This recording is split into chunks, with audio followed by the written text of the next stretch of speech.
Olá, está no ar o FESP em Ação, a Fundação de Ensino Superior de Passos a serviço da comunidade. O tema do programa de hoje é a desidratação. Nesta época do ano, a exposição excessiva ao sol pode provocar diversos problemas de saúde. Veja na reportagem alguns cuidados que podem evitar esses problemas. Sol, férias e pé na estrada. O mês de janeiro é um dos preferidos para viagens e passeios de verão, mas é também o mês com o maior número de casos de desidratação e intoxicação alimentar. Vômito, dor de cabeça, barriga.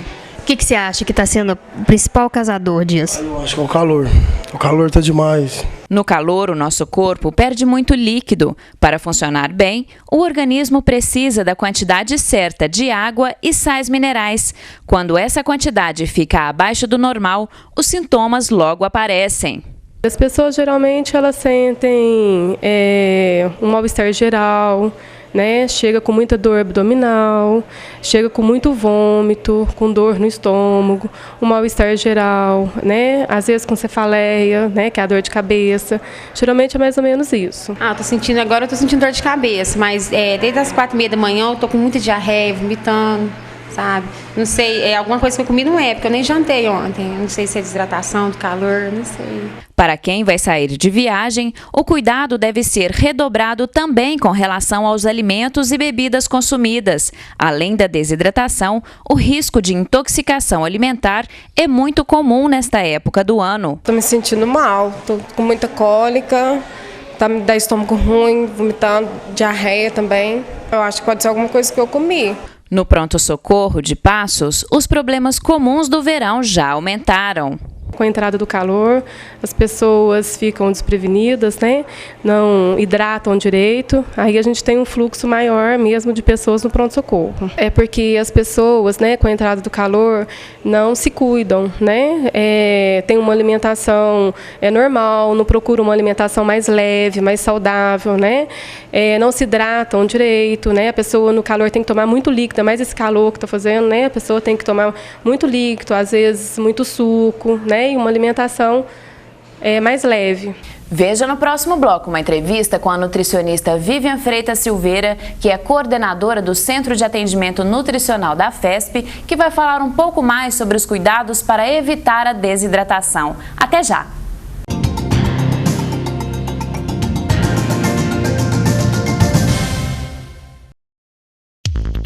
O Escritório Escola Jurídico e Social da FESP oferece serviço de orientação jurídica gratuita. A população carente recebe atendimento completo de docentes e estagiários do curso de Direito. A triagem é feita por profissionais e alunos do curso de Serviço Social. Desta forma, cada cidadão tem atendimento individual e de qualidade. Faça uma visita. O endereço é Rua 3 de Maio, número 33. Não jogue lixo nas ruas ou em terrenos baldios. Lixo é feio, faz mal para o meio ambiente, provoca doenças, causa mau cheiro e ainda aumenta a proliferação de insetos e animais peçonhentos. O lixo acumulado entope os bueiros e impede o escoamento da água, e isso aumenta o risco de enchentes e alagamentos. Evite esses transtornos. Cuide do lugar onde você vive. FESP, mais que educação, responsabilidade com o futuro.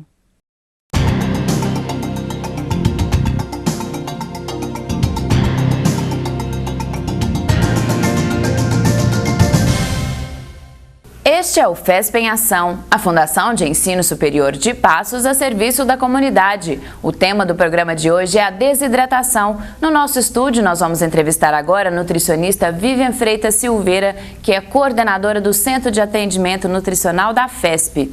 Vivian, nós mostramos no bloco anterior que nessa época do ano de muito calor é muito comum o número de casos de desidratação aumentar. Por que isso acontece? Devido ao aumento da temperatura do ambiente, o nosso corpo, para manter a temperatura interna, ele então transpira, ele perde líquido para que o seu corpo internamente não aumente a temperatura assim como aumenta a temperatura do ambiente. Então nós temos um controle da temperatura corporal através da água que circula no nosso corpo. E para controlar essa temperatura a gente tem a transpiração. Então aumentando a transpiração, o suor, a gente vê que quando a gente caminha, a gente transpira mais, né, no rosto, não só nas axilas, a gente transpira em outras partes do corpo também. ok? Com essa perda de líquido maior, a gente tem um processo de desidratação no organismo. O organismo, para não se desidratar em todos os momentos, em todas as vezes que a gente tem uma transpiração aumentada, ele tem um mecanismo de controle, que ele manda dois sinais para o nosso organismo. Ele manda o sinal da sede, então a gente deve procurar água, procurar beber água para repor esse líquido, e ele também manda um outro sinal, que é para os nossos rins, para diminuir a diurese. Então a gente diminui a quantidade de urina que a gente vai eliminar, porque a gente já está eliminando muito líquido através da transpiração. Se eu vou e busco água e bebo água, esse controle se estabiliza e o nosso organismo volta a funcionar normalmente. Se eu não bebo água, o processo de desidratação evolui. Vivian, então no verão ou então em épocas de muito calor, as pessoas devem beber mais água do que o normal? A quantidade de líquidos que nós devemos ingerir depende da quantidade de alimentos que a gente consome diariamente. Então, a gente considera a melhor recomendação que se a minha dieta tem 2.000 quilocalorias, eu tenho que ingerir 2.000 ml de líquido, ou seja, 2 litros de água. Normalmente, a gente indica que as pessoas façam a ingestão de 1,5 litro a 2,5 litros de líquidos em geral por dia, sendo que pelo menos 50% desses 2 litros de água, de líquido, sejam de água. Então a gente deve ingerir sucos, né, que são mais naturais, que são de preferência sucos, e a água propriamente dita, a água pura. Num período de verão, como a gente está tendo uma perda extra de líquidos, a gente deve ingerir maior quantidade ainda. Sempre que eu tiver alguma atividade que eu perdi mais líquido, eu tenho que aumentar proporcionalmente a quantidade de líquido. Então, se normalmente eu preciso de ingerir 2 litros por dia ou 1,5 litro de líquidos por dia, no verão eu vou precisar aumentar. Tá certo? Então nós vamos agora às dúvidas da população. Eu gostaria de saber se existe alguma predisposição genética para a desidratação e quais medidas para estar evitando a desidratação nesse período de muito calor que está fazendo. Não, predisposição genética não, porque nosso organismo tem um funcionamento adequado, a não ser que uma pessoa tenha nascido com alguma deficiência, algum problema, mas não que seja genético, transmitido de pai para filhos, ou teve um problema assim relacionado à genética. E quanto à condição, o cuidado que a gente deve ter é de estar observando uma ingestão melhor de líquidos nessa época. Principalmente, se eu fico andando, se eu estou fazendo uma atividade, eu preciso de aumentar mais. Se eu fico tranquila, quieta, parada, dentro de casa, num ambiente mais refrigerado, eu não preciso de aumentar tanto. Eu vou aumentar proporcionalmente ao gasto que o meu organismo está tendo. Se eu perco mais, eu tenho que ingerir maior quantidade. Existe algum distúrbio, independente de ser genético ou não, mas que provoque a desidratação? Existem várias patologias, várias doenças podem levar à desidratação. A gente tem que tomar cuidado. Por exemplo, uma pessoa que se tem hipertensão e precisa tomar um diurético, se ela não tomar cuidado, ou se ela, às vezes, naquele momento não está precisando do diurético, ou se ela toma medicação inadequadamente, em quantidade grande, ou por conta própria, não sendo recomendada pelo médico, porque é uma situação que realmente é necessária, ela pode ter uma desidratação, porque ela vai começar a perder líquido além do que ela precisaria. E aí ela pode ter um processo de desidratação, né? Algumas doenças do fígado, né, dos rins podem sim causar. Então vamos a mais uma pergunta. Quantos litros de água deve ser ingerido por dia? A ingestão recomendada é em cerca de 1,5 litro a 2,5 litros de líquidos por dia, como a gente falou anteriormente. Em situações que a gente tem um gasto maior, se eu estou fazendo uma caminhada, se eu estou fazendo uma atividade física, ou se eu estou fazendo um trabalho onde eu tenho uma transpiração aumentada, eu preciso de aumentar a ingestão de líquidos. Normalmente o meu corpo me indica através da sede, mas eu não posso esperar sentir sede ou beber água somente quando eu sinto sede. Eu devo aumentar essa ingestão para que meu organismo possa estar funcionando adequadamente. Então ficaria assim, em 1,5 litro, 2,5 litros e observando quando tem um aumento da perda. Tá certo? Então vamos a mais uma pergunta. Para quem é usuário de bebida alcoólica, ela por si só ajuda a hidratar o corpo ou precisa de tomar água também? Quando a pessoa ingere uma bebida alcoólica, às vezes ela pensa que ela está ficando mais se hidratando mais, principalmente quando é uma cerveja, porque é um líquido, uma quantidade maior, mas na verdade o seu organismo está sofrendo um processo de desidratação também, principalmente quando você toma bebidas destiladas. Por isso a gente recomenda, sempre quando você for fazer uso desse tipo de bebida, estar ingerindo líquidos concomitantemente, junto com a bebida alcoólica, ingerir uma quantidade de líquidos, porque a bebida faz o organismo gastar mais líquido do seu próprio corpo para a metabolização da bebida alcoólica. Então você precisa ingerir líquidos juntamente com a ingestão da bebida alcoólica.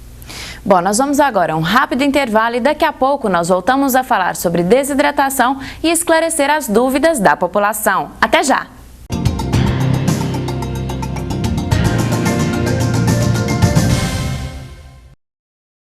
Conheça o Ambulatório Escola da FESP, uma unidade da Faculdade de Enfermagem de Passos que desenvolve um trabalho humanizado de atendimento a pacientes com doenças sexualmente transmissíveis, AIDS e hanseníase.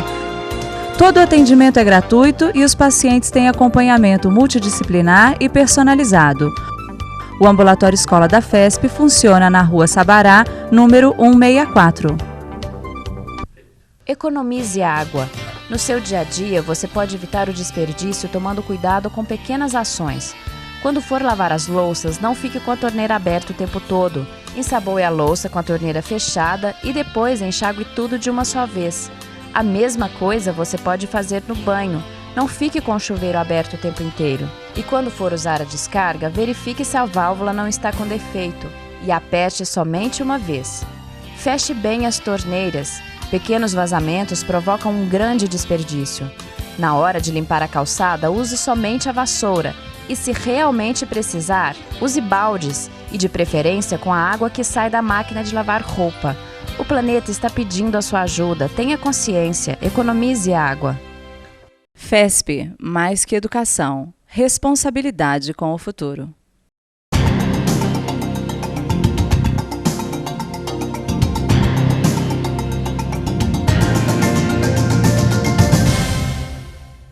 Este é o FESP em Ação, a Fundação de Ensino Superior de Passos a serviço da comunidade. O tema do programa de hoje é a desidratação. No nosso estúdio, nós estamos entrevistando a nutricionista Vivian Freitas Silveira, que é coordenadora do Centro de Atendimento Nutricional da FESP. Vivian, no bloco anterior nós estávamos falando sobre os problemas, os distúrbios que provocam a desidratação e nessa época do ano também é muito comum os casos de intoxicação alimentar. A intoxicação provoca a desidratação? Sim, é um caso mais comum, né, de desidratação através da intoxicação alimentar. Na verdade, o que acontece quando você tem uma intoxicação alimentar, você ingere um agente infeccioso e o seu corpo tende a se defender para eliminá-lo. Então, como que ele tenta eliminar esse agente infeccioso, essa bactéria, esse fungo, que é o vírus que está no alimento? Através da diarreia ou do vômito. Então, quando você tem um vômito ou diarreia, você tem uma perda muito acentuada de líquidos. Então, como você perde muito líquido excessivamente, inesperadamente para o organismo, você tem um processo de desidratação muito rápido. Bom, então vamos voltar a esclarecer as dúvidas da população. Eu gostaria de saber, esses produtos que ficam em estufa nos bares e lanchonete, causam algum problema de alimentação, de desidratação? Em estufa são colocados normalmente alimentos tipo salgados, né? Os salgados, eles têm o problema da contaminação pela manipulação que a gente falou anteriormente. Então você tem que observar se eles estão ressecados, por exemplo, que se eles estão ressecados é porque eles estão ali há muito tempo. Então o alimento, quanto mais tempo estiver, mesmo que seja na estufa, a gente considera que ele está exposto para o comércio, mais risco a gente tem de ter uma intoxicação alimentar. Por quê? Porque o tempo de preparo até o tempo de servir deve ser o menor possível. Quanto mais fresquinho, se você puder chegar num lugar onde você percebe que está sendo assado no momento e sendo tirado do forno, ou o alimento está sendo frito naquele momento e você vai pegar e já vai fazer a ingestão, melhor. Vamos a mais uma participação. Eu gostaria de saber o que é realmente a intoxicação alimentar dentro do organismo da pessoa. O organismo com aquela carga muito aumentada de bactérias, quando essas bactérias chegam a nível do estômago, por exemplo, ou do intestino, ele então aumenta a quantidade de líquidos no nosso aparelho digestivo para tentar eliminar essa bactéria. E essa forma de eliminar essa bactéria é através da diarreia, né? O intestino fica solto, a pessoa vai ao banheiro muitas vezes, ou através dos vômitos. Os vômitos acontecem quando o processo digestivo já não é bom, né? Então o alimento ainda no estômago já provoca uma reação no organismo muito acentuada e o organismo então tende a colocá-la para fora, né? Então através dos vômitos elimina esses alimentos. Por isso que as pessoas, às vezes, depois que tem o vômito, elas se sentem bem. Já melhorou, né?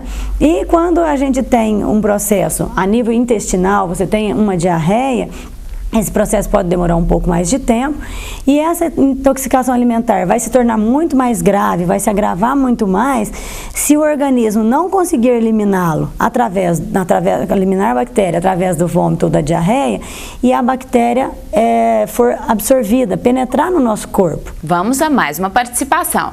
Desidratação pode levar à morte? Em que situação?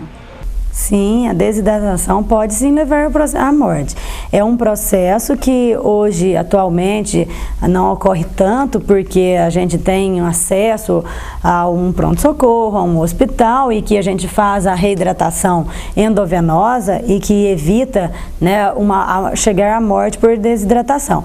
Mas se a pessoa tem um volume acentuado, né, de diarreia e vômito e não procura um serviço de saúde, ela não consegue fazer a reposição desses líquidos somente via oral, ingerindo mais líquidos, ela pode chegar à morte porque o processo de desidratação ocorre em todas as células do nosso organismo e compromete muito quando ele chega nas células do nosso cérebro. Então a pessoa pode entrar em estado de coma e se não for feito um tratamento, né, se não for feito alguma coisa no momento certo, essas células podem chegar a morrer e a pessoa morrer pelo processo da desidratação.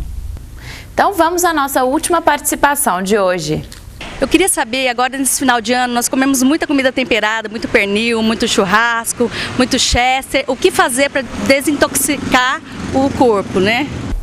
Realmente, nas festas de final de ano, como são muito próximas, a gente acaba exagerando em alimentos muito processados, alimentos diferentes, alimentos, né, que são mais processados mesmo, que são mais elaborados.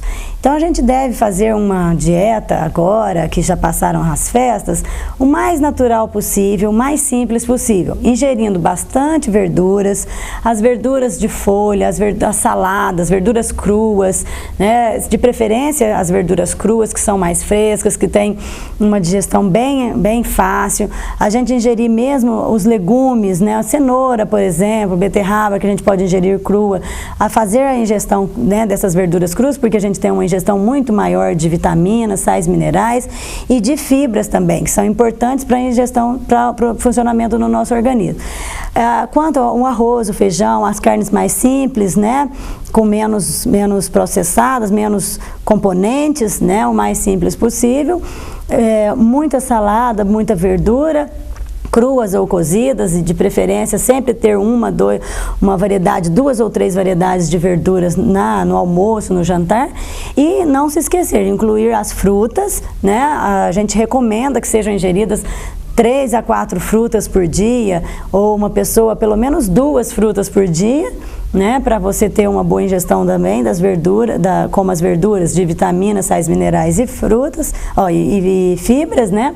Essas frutas são importantes e não se esquecer da ingestão de líquidos. O melhor processo de desintoxicação é através do aumento da ingestão de água pura, sucos naturais, evitar também os sucos de pacotinhos, né, os sucos artificiais, usar bastante líquidos e de preferência os naturais e a água pura. Muito obrigada, Vivian, pela sua participação. E o FESP em Ação fica por aqui. Se você quiser participar do nosso programa, entre em contato pelo telefone 3529-8005, 3529-8056 ou ainda pela internet. O endereço eletrônico é fespemação@passosueng.br. Até amanhã.